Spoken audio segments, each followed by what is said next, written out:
नमस्कार विद्यार्थी मित्रांनो, तुमचं स्वागत आहे माझ्या YouTube channel maths academy by Siddhur मध्ये, जिथे तुम्हाला प्रत्येक प्रॉब्लेमचं सोल्युशन मिळतं साध्या सोप्या सरळ मराठी भाषेमध्ये. मित्रांनो, आजच्या व्हिडिओ लेक्चरमध्ये आपण स्टडी करणार आहोत पार्शियल डिफरन्शिएशनचे काही सिंपल एक्झाम्पल्स, म्हणजे बोर्ड एक्झाम मध्ये 100% विचारले जातात 2 मार्कासाठी. ठीक आहे, सो बघूया आज आपण पहिलं एक्झाम्पल कोणतं स्टडी करणार आहे. बघा, if f of xy is equals to 3x plus 4xy then find del f by del x. So आपल्याला एक फंक्शन दिलंय जे पहिला मी लिहून घेतो. सो गिवन फंक्शन आहे f of xy equal to काय 3x प्लस 4xy, आणि या फंक्शनचं मला पार्शियल डेरिव्हेटिव्ह कॅल्क्युलेट करायचं आहे. कुठलं पार्शियल डेरिव्हेटिव्ह कॅल्क्युलेट करायला सांगितलंय बघा, del F by del x. आता याचं मीनिंग काय असतं, आपल्याला जो दिलेला एफ आहे, differentiate f partially with respect to x. So हा दिलेला फंक्शन आपल्याला काय करायचं आहे, पार्शियली डिफरन्शिएट करायचं आहे कोणासोबत, एक्स सोबत. याचा अर्थ काय, एफ मध्ये जिथं जिथं एक्स ची टर्म आहे त्याचंच फक्त डेरिव्हेटिव्ह घ्यायचं, बाकी राहिलेल्या सगळ्या टर्म्स काय कन्सिडर करायच्या, कॉन्स्टंट. सो फक्त आणि फक्त एक्सच्या टर्मचं डेरिव्हेटिव्ह घेणार आपण, आणि वायच्या टर्म काय कन्सिडर करणार, कॉन्स्टंट. ठीक आहे, सो कीप वाय कॉन्स्टंट. लक्षात आलंय meaning del F by del x. परत एकदा सांगतो काय असतं मीनिंग, एफ मध्ये जिथं जिथं एक्स आहे तिथं तिथं डेरिव्हेटिव्ह घ्या, आणि वायच्या टर्म ह्या काय असणार आहेत, कॉन्स्टंट असणार आहे. ठीक आहे, मग आता आपण एफ जर एक्स सोबत पार्शियली डिफरन्शिएट करत असू तर त्या केसमध्ये डेरिव्हेटिव्हचा ऑपरेटर काय असतो, डेल बाय डेल एक्स. ठीक आहे, व्यवस्थित लक्षात ठेवा. आता डेरिव्हेटिव्हचा ऑपरेटर कोण आहे, डेल बाय डेल एक्स. दोन्ही साईडला आपण ऑपरेट करूया त्या दिलेल्या इक्वेशनच्या. सो पहिला काय येणार, डेल बाय डेल एक्स, कोणाचं डेरिव्हेटिव्ह घेणार, लेफ्ट हँड साईडला कोण आहे, f, del by del x of f. Then same operate करणार आपण del by del x. Del by del x म्हणजे काय, derivative with respect to x. आता कोणाचं डेरिव्हेटिव्ह घेणार, राईट हँड साईडच्या टर्मचं. काय राईट हँड साईडला 3x प्लस 4xy. ठीक आहे, घेऊया मग आता याचं डेरिव्हेटिव्ह. सिंपल डेरिव्हेटिव्ह आहे, आपल्याला माहिती आहेत फॉर्म्युले, ते यूज करून आपण हे डेरिव्हेटिव्ह सोडवणार आहे. जसं ऑर्डिनरी डेरिव्हेटिव्ह आपण सोडवतोय तसंच पार्शियल डेरिव्हेटिव्ह सोडवायचं असतं. ठीक आहे, सो पहिलं लेफ्ट हँड साईडचं डेरिव्हेटिव्ह घेणार एक्स सोबत, नंतर राईट हँड साईडचं डेरिव्हेटिव्ह घेणार एक्स सोबत. मग आता लेफ्ट हँड साईडला बघा, आपल्याला कोणाचं डेरिव्हेटिव्ह घ्यायचं, एफचं. आपल्याला माहिती आहे एफचं पार्शियल डेरिव्हेटिव्ह एक्स सोबत कसं लिहिलं जातं, त्याचं सिम्बॉल काय आहे, del F by del x. ठीक आहे, एफचं पार्शियल डेरिव्हेटिव्ह एक्स सोबत कसं लिहिलं जातं, del F by del x equal to. आता आपल्याला राईट हँड साईडचं डेरिव्हेटिव्ह घ्यायचं आहे. मग डेरिव्हेटिव्ह घेत असताना ऑलवेज एक गोष्ट लक्षात ठेवा, डायरेक्ट डेरिव्हेटिव्ह घ्यायचं नाही, पहिला चेक करायचं कुठला रूल तिथं अप्लाय होतो का. आता टोटल 5 रूल आहेत आपल्याकडे. एक आहे sum rule, difference rule, product rule, quotient rule आणि कॉन्स्टंट मल्टिपल रूल. त्यातले पण आपण सम रूल, डिफरन्स रूल आणि कॉन्स्टंट मल्टिपल रूल हे most of the time use करतो. मग आता जर ऑब्झर्व केलं तुम्ही, या डेरिव्हेटिव्ह मध्ये मला काय दिसतंय, 2 टर्मची काय दिसते, ऍडिशन दिसते. म्हणजे हे जर डेरिव्हेटिव्ह सोडवायचं असेल मला तर सम रूल यूज करायचा आहे. मग आता तो सम रूल काय असतो तो बघूया आपण. सो सम रूल काय आहे बघा, del by del x of U plus V. मी आताच सांगितलं, ज्यावेळी डेरिव्हेटिव्ह मध्ये 2 किंवा 2 पेक्षा जास्त फंक्शनची ऍडिशन येते त्यावेळी हा सम रूल वापरला जातो. मग कसा वापरायचा आहे, त्या ऍडिशन मध्ये असणाऱ्या प्रत्येक टर्मचं डेरिव्हेटिव्ह सेपरेटली शोधायचं. म्हणजे काय, del by del x of U पहिली term plus del by del x of second term म्हणजे व्ही. ठीक आहे, मग आता अप्लाय करूया आपण आपला फॉर्म्युला. सम रूलचा काय येणार, 3x प्लस 4y ला. सो पहिला काय लिहिणार मी, डेल बाय डेल एक्स, पहिला कोणाचं डेरिव्हेटिव्ह घेणार, पहिल्या फंक्शनचं 3x. ठीक आहे, नेक्स्ट प्लस आता कोणाचं डेरिव्हेटिव्ह घेणार, दुसऱ्या टर्मचं. काय दुसरी टर्म, 4xy. ठीक आहे, लक्षात आलं. जर डेरिव्हेटिव्ह मध्ये 2 किंवा 2 पेक्षा जास्त फंक्शनची ऍडिशन आली तर काय करायचं आहे, प्रत्येक फंक्शनचं डेरिव्हेटिव्ह सेपरेटली कॅल्क्युलेट करायचं. ठीक आहे, आता आपण सोडूया पुढे. So del F by del x equal to, आता कोणाचं डेरिव्हेटिव्ह घ्यायचं आहे बघा, 3x मला डेरिव्हेटिव्ह घ्यायचं आहे. मग आपण ऑलरेडी स्टडी केलेलं आहे 3xच्या डेरिव्हेटिव्हचा फॉर्म्युला. स्टँडर्ड 12 मध्ये असेल किंवा डिप्लोमाच्या सेमिस्टर 1 मध्ये आपण हा फॉर्म्युला स्टडी केलेला आहे. काय असतं डेरिव्हेटिव्ह बघा, फॉर्म्युला काय, del by del x of K X is equals to K. K एक्सचं डेरिव्हेटिव्ह एक्स सोबत काय असतं, के. मग हे जर फॉर्म्युला मी यूज केला तर इथं बघा के ची व्हॅल्यू काय आहे, 3 आहे. म्हणजे 3x डेरिव्हेटिव्ह या फॉर्म्युल्यानुसार काय ना 3. ठीक आहे, पुढे जाऊया. प्लस आता बघा कोणाचं डेरिव्हेटिव्ह घ्यायचं आहे, 4xy चं. मग मी पहिल्यांदाच सांगितलंय फक्त आपण कुठल्या टर्मचं डेरिव्हेटिव्ह घेणार, ज्या टर्म मध्ये x आहे अशाच टर्मचं. मग जरा ऑब्झर्व करा, याच्यामध्ये एक्स मधली टर्म आहे का, येस आहे. कुठली आहे ती एक्स मधली टर्म, एक्सच आहे. ठीक आहे, पण त्या एक्स मधल्या टर्म सोबत अजून काही येतं. काय येतंय, 4 आणि y. मग ह्या काय आहेत, मी आताच सांगितलंय एक्स ची टर्म सोडून जे काही राहील ते काय असणार आहे, कॉन्स्टंट असणार आहे. मग एक्स सोडून काय राहतं, 4 आणि y.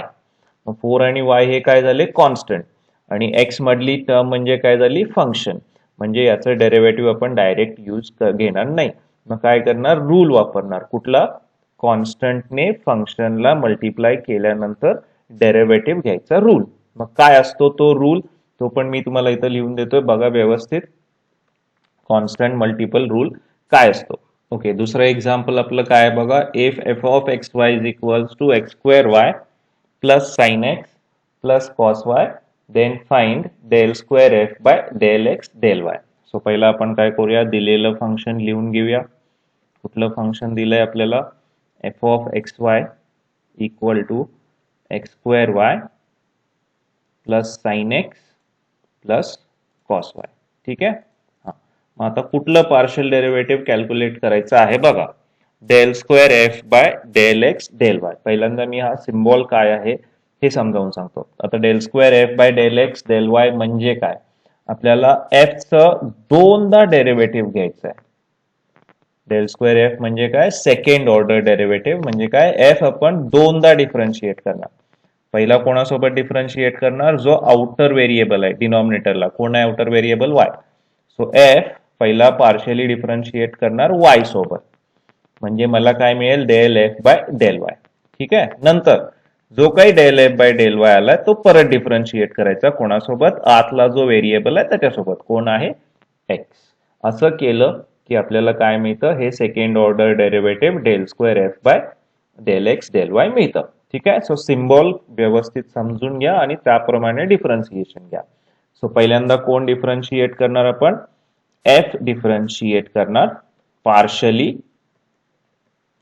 कोणासोबत, with respect to outer variable. कोण आहे, वाय. आता आपण वाय सोबत डेरिव्हेटिव्ह घेतोय म्हणजे कोण कॉन्स्टंट असणार, एक्सच्या टर्म्स कॉन्स्टंट असणार. ठीक आहे, लक्षात ठेवा. आणि डेरिव्हेटिव्ह फक्त कुठल्या टर्म्सचं घ्यायचं, वायच्या टर्म्सचं. ओके, घेऊया. मग आता आपला डिफरन्शिएशनचा ऑपरेटर या केसमध्ये कोण असणार, डेल बाय डेल एक्स असणार का डेल बाय डेल वाय असणार. आता आपण कोण डिफरन्शिएट करायला लागलोय, एफ. कोणासोबत, वाय सोबत. सो आपला ऑपरेटर कोण असणार, डेल बाय डेल वाय. ठीक आहे, दोन्ही साईडला ऑपरेट करूया. पहिला कोणावरती, लेफ्ट हँड साइड एफ वरती, equal to del by del y. नंतर कोणाचं डेरिव्हेटिव्ह घेणार, राईट हँड साइडला जे काही आहे त्याचं. काय आहे राईट हँड साइडला, x square y plus sine x plus cos Y. ठीक आहे, घेऊया डेरिव्हेटिव्ह. मग आता याचं पहिला लेफ्ट हँड साइडचं डेरिव्हेटिव्ह, एफ चं पार्शियल डेरिव्हेटिव्ह वाय सोबत कसं लिहिलं जातं, काय सिम्बॉल आहे त्याचा, del F by del y. ठीक आहे, लक्षात ठेवा carefully, del F by del y. ठीक आहे, आता आपल्याला राईट हँड साइडचं डेरिव्हेटिव्ह घ्यायचं आहे. मग राईट हँड साइडला काय दिसतंय बघा, डेरिव्हेटिव्ह मध्ये ऍडिशन दिसते, दोन किंवा दोन पेक्षा जास्त फंक्शनची. आपण मगाशीच बघितलंय, जर डेरिव्हेटिव्ह मध्ये दोन किंवा दोन पेक्षा जास्त फंक्शनची ऍडिशन आली तर कुठला रूल वापरायचा, सम रूल. काय तो सम रूल, त्या ऍडिशन मध्ये असणाऱ्या प्रत्येक टर्मचं डेरिव्हेटिव्ह सेपरेटली कॅल्क्युलेट करायचं. ठीक आहे, सो आता या ऍडिशन मध्ये 3 टर्म आहेत, त्या तिन्ही टर्मचं डेरिव्हेटिव्ह मी सेपरेटली कॅल्क्युलेट करणार. कोणासोबत? वाय सोबत. So del by del Y of कोण येणार? X square Y. ठीक आहे, केअरफुली ऑपरेटर व्यवस्थित लिहायची सवय ठेवा. एक्स स्क्वेअर वाय नंतर plus del by del Y of कोण? Sine x.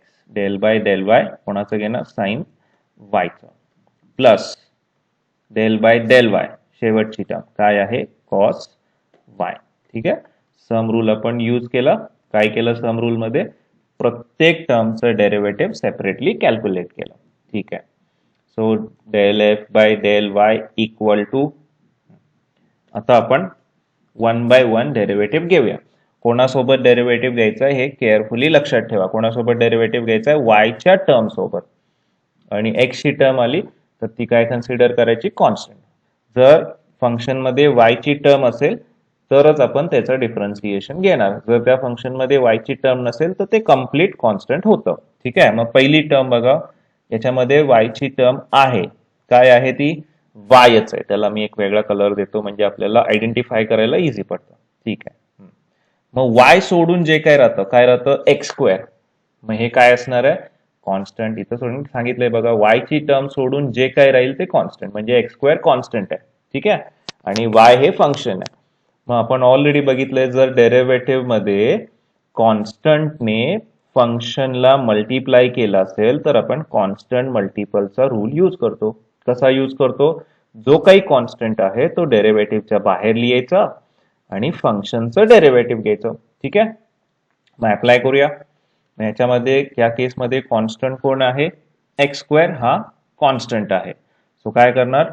डेरिव्हेटिव्हच्या बाहेर लिहिणार आणि derivative del by del Y कोणाचं घेणार? फंक्शनचं. काय आहे फंक्शन? वाय.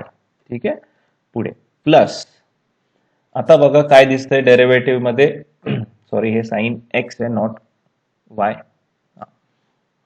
बघा आता काय दिसतंय डेरिव्हेटिव्ह मध्ये? साइन एक्सचं डेरिव्हेटिव्ह घ्यायचं आहे. पण मी मगाशी सांगितलंय फक्त कुठल्या टर्म्सचं डेरिव्हेटिव्ह घ्यायचं? वायच्या टर्मचं. मग याच्यामध्ये वाय आहे का? नाही. मग वाय नसेल तर ती टर्म काय होते? कॉन्स्टंट होते. आणि आपल्याला फॉर्म्युला माहिती आहे, कॉन्स्टंटचं डेरिव्हेटिव्ह काय असतं? 0 असतं. सो साइन एक्सचं डेरिव्हेटिव्ह वाय सोबत 0 आलं. का 0 आलं?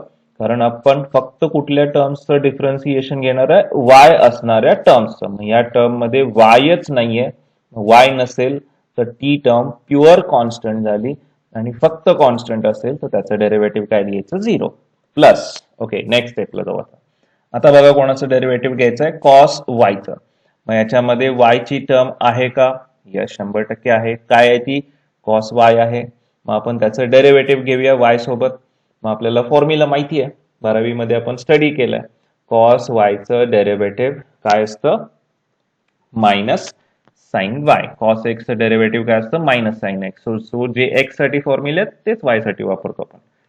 सो कॉस वायचं डेरिव्हेटिव्ह काय ना? Minus sine y. ठीक आहे, वायच्या टर्म्सचं फक्त डेरिव्हेटिव्ह घ्यायचं आहे, वाय असणाऱ्या टर्म्सचं. ओके, सो आपल्याला del F by del y मिळालेला आहे. काय मिळालंय बघूया, तो लिहूया आपण खाली. So del F by del y equal to काय येणार? एक्स स्क्वेअर इंटू, हा आता वायचं डेरिव्हेटिव्ह वाय सोबत काय असतं? 1 असतं. हा प्लस 0 आहे, नाही लिहिलं तर चालेल. शेवटी काय येणार बघा? प्लस मायनस म्हणजे काय? Minus sine y. ठीक आहे, so required del F by del Y काय आला? X square into 1 x square minus sine y. ठीक आहे, सो आपला फर्स्ट पार्ट कंप्लीट झाला या सेकंड ऑर्डर डेरिव्हेटिव्हचा. आपण del F by del Y calculate केला. ठीक आहे, आता मी याला हायलाइट करतो. आन्सर्स हायलाइट करायची ऑलवेज सवय ठेवा. ओके, आणि याला इक्वेशन नंबर 1 अज्युम करतो. ठीक आहे, आता नेक्स्ट स्टेपला काय करायचंय बघा. पहिला काय केलं? एफ पार्शली डिफरन्शिएट केला वाय सोबत. हा, आता काय करायचंय? परत ते आता जो वाय सोबत डिफरन्शिएट करून जो डेरिव्हेटिव्ह आलाय, कोण आलाय? Del F by del y, तो कोणासोबत डिफरन्शिएट करायचा आता? एक्स सोबत. ठीक आहे, सो डिफरन्शिएट, मी त्याला 1 म्हटलंय, del F by del y ला काय म्हटलंय 1. So del F by del y ला कोणासोबत डिफरन्शिएट करा, आतला जो व्हेरिएबल आहे त्याच्यासोबत. कोण आहे तो x. So differentiate 1 partially with respect to x. ठीक आहे. आता एक्स सोबत पार्शियल डिफरन्शिएशन घेत असेल तर कॉन्स्टंट कुठल्या टर्म्स असणार आहेत, वायच्या टर्म कॉन्स्टंट असणार आहेत. ठीक आहे. सो घेऊया मग डेरिव्हेटिव्ह. आपण जर एक्स सोबत पार्शियल डेरिव्हेटिव्ह घेत असेल तर डेरिव्हेटिव्हचा ऑपरेटर कोण असणार, डेल बाय डेल एक्स, जो आपल्याला दोन्ही साइडला ऑपरेट करायचा आहे. So del by del x, कोणाचं डेरिव्हेटिव्ह घेणार पहिला, left hand side, del F by del वायचा. ठीक आहे. Equal to del by del X, एक minute, del by del X. Okay. आता कोणाचं डेरिव्हेटिव्ह घेणार, x square minus sine Y, जो राईट हँड साइडला आहे त्याचं.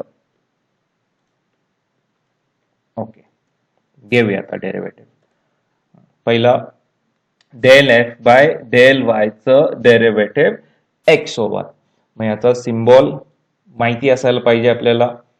आपण जर del F by del y differentiate करत असो एक्स सोबत तर याचं डेरिव्हेटिव्ह काय, del square f divided by del x del y. ठीक आहे. व्यवस्थित लक्षात ठेवा. डेल एफ बाय डेल वायचं डेरिव्हेटिव्ह एक्स सोबत काय लिहायचं, डेल स्क्वेअर, हे सिम्बॉल आपल्याला माहिती असले पाहिजे. डेल स्क्वेअर एफ बाय काय येणार, डेल एक्स डेल वाय. ठीक आहे. Equal to. आता राईट हँड साइडला काय दिसतंय बघा, डेरिव्हेटिव्ह मध्ये दोन फंक्शनची सबट्रॅक्शन आहे. मग आपण ऑलरेडी सम रूल बघितलेला आहे, तसाच डिफरन्स रूल असतो. सम रूलला काय करतो आपण, प्रत्येक टर्मचं डेरिव्हेटिव्ह सेपरेटली कॅल्क्युलेट करतो. ओके. मग डिफरन्स रूलला काय करायचं, तेच प्रत्येक फंक्शनचं डेरिव्हेटिव्ह सेपरेटली कॅल्क्युलेट करायचं. म्हणजे काय करणार, del by del x of, कोणाचं डेरिव्हेटिव्ह घेणार, एक्स स्क्वेअर. पहिली टर्म काय आपली, x square. Okay. Then minus, आता कोणाचं डेरिव्हेटिव्ह घ्यायचं, डेल बाय डेल एक्स, दुसरी टर्म काय आहे, दुसरी टर्म साइन वाय. ठीक आहे. आता आपण आपले फॉर्म्युले वापरूया आणि डेरिव्हेटिव्ह कॅल्क्युलेट करू, जे आपण 12वी मध्ये फॉर्म्युले वापरले ते यूज करून. आता बघा कुठल्या टर्म्सचं डेरिव्हेटिव्ह घ्यायचं आहे आपल्याला, एक्स असणाऱ्या टर्म्सचं. मग पहिल्या टर्म मध्ये बघा एक्स आहे का, एक्स ची टर्म आहे का, यस 100% आहे. काय ती, एक्स स्क्वेअर आहे. मग आपल्याला माहिती आहे पॉवर फंक्शनचं डेरिव्हेटिव्ह आपण कसं घेतो. ओके. जी काही पॉवर आहे ती ऍज इट इज, काय आहे या केसमध्ये पॉवर 2 इनटू जो बेस असेल तो काय, बेस एक्स. हा. आणि रेस टू काय लिहायचं असतं, ती पॉवर -1. मग आता 2 ही पॉवर आहे, त्यातनं -1 केलं तर मला काय मिळणार, 1 मिळणार. सो 1 नाही लिहिलं तरी चालतो. सो एक्स स्क्वेअरचं डेरिव्हेटिव्ह काय आलं, 2 इंटू एक्स. ठीक आहे. मायनस, आता कोणाचं डेरिव्हेटिव्ह घ्यायचं, साइन वायचं. मग मी मगाशी सांगितलं फक्त कुठल्या टर्म्सचं डेरिव्हेटिव्ह घ्यायचं आहे, एक्स असणाऱ्या टर्म्सचं. मग या टर्म मध्ये एक्स आहे का, नाहीये. मग जर टर्म एक्स नसेल तर ती पूर्ण टर्म कुठली होते, कॉन्स्टंट टर्म होते. आणि कॉन्स्टंटचं डेरिव्हेटिव्ह काय असणार आहे या केसमध्ये, 0. ठीक आहे. लक्षात आलंय. सो पार्शियल डेरिव्हेटिव्ह खूप इझी आहे, लक्षात ठेवा. कोणासोबत डेरिव्हेटिव्ह घ्यायचं हे केअरफुली लक्षात ठेवायचं. एक्स सोबत घेताय, सो एक्सच्या टर्म्सच डिफरन्शिएशन घ्यायचं, बाकीच्या राहिलेल्या सगळ्या टर्म कॉन्स्टंट ट्रीट करायच्या. ठीक आहे. सो 2x - 0 म्हणजे काय, 2x. सो आपल्याला सेकंड ऑर्डर डेरिव्हेटिव्ह सुद्धा मिळालं, del square F by del x del Y. काय आलं त्याचा answer, 2x. Okay. So I hope विद्यार्थी मित्रांनो तुम्हाला माझं हे लेक्चर समजलं असेल आणि पार्शियल डेरिव्हेटिव्ह कसे कॅल्क्युलेट करायचं हे पण लक्षात आलं असेल. व्हिडिओ आवडला असेल तर नक्की माझ्या YouTube channel maths academy by सुधीरला लाईक, शेअर आणि सबस्क्राईब करा.